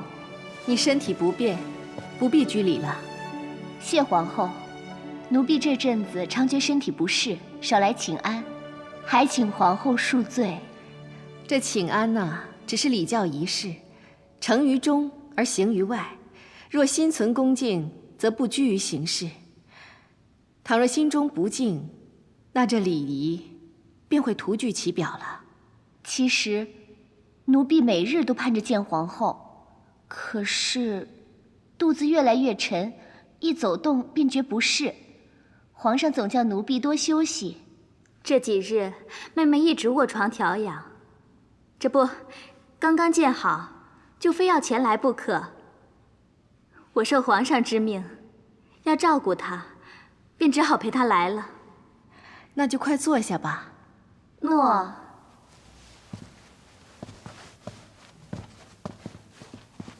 今日御医可有诊断？一切安好吧？回皇后，一切安好。多谢皇后一直关怀，常送药膳给奴婢养胎。只不知奴婢是不是虚不受补，吃了还是倦怠气弱。这反而是昨晚皇上赐了奴婢用羊乳做的汤羹，一吃就似有神效。妹妹能开怀，腹中胎儿自然也就欢快。还有呢，启禀皇后，皇后，白民来给皇后报喜。报喜，大将军胜了，霍校尉他也获胜了。皇上正在议事，先派白民来报。皇上主臣一定要告诉皇后，霍校尉虽是首次出征，已见神勇，出入敌阵立了大功。只要他们一切安好就行。恭喜皇后，皇后真是一门俊杰。大将军已是护国功臣，霍校尉更是少年英雄啊！最难得的是皇后与家人的贤德，即使功高位尊，仍是千景宽仁，礼待臣下。等大军回来，皇上对功臣的封赏恩宠，肯定丰厚实在。皇上说了，除了封赏，待大将军与霍校尉归来，还要邀请皇后2位姐姐与家人入宫，设宴同庆。那吃的就不止羊乳血鸡了，肯定是5鼎4簋的国宴了。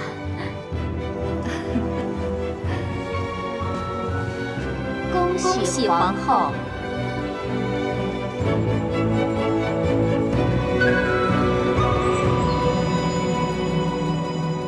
敌方轻视我小子，我就深入敌军境内，叫他们知道，莫轻视我年少。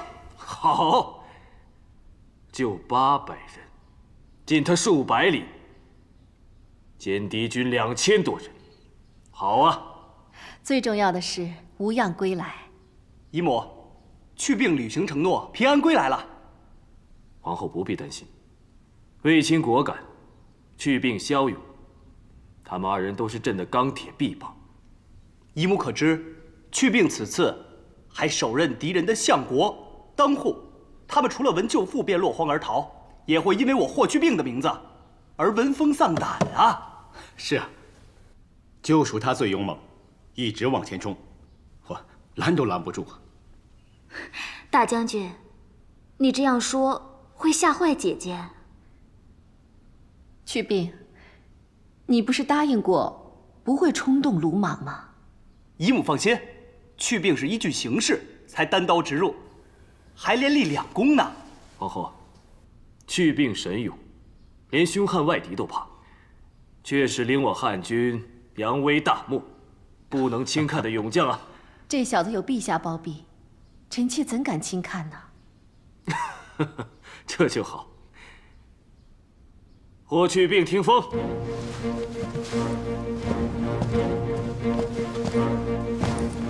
飘摇校尉霍去病听旨。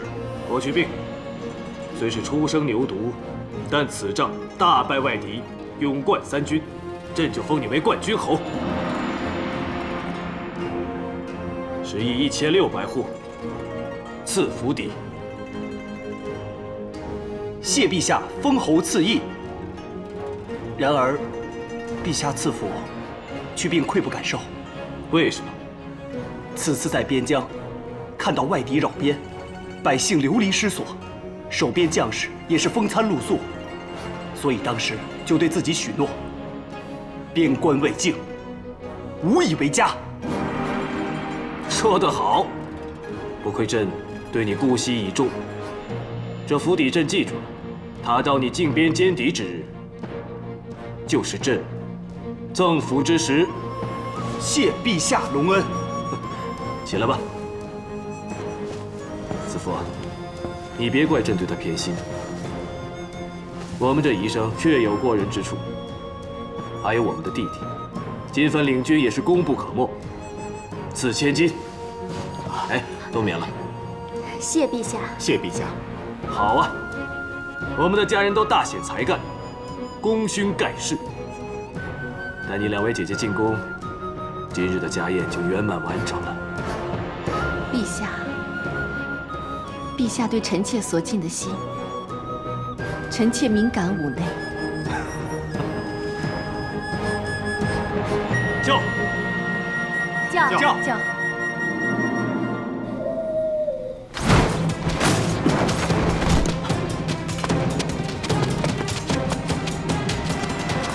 段大人，刘安已决定于下月15起兵谋反，这是进攻路线与兵力部署，一定要亲自将密函送回长安。诺，刘赐那边放心，一切进展顺利。这是密使千叮咛万嘱咐让我交给大人的，以防情况突然有变，大人可调度应对。是虎符，可调遣天下兵马，可见皇上对大人的信任。你回去转达一声，我段宏会万死不辞，完成皇命，帮皇上静候佳音。诺。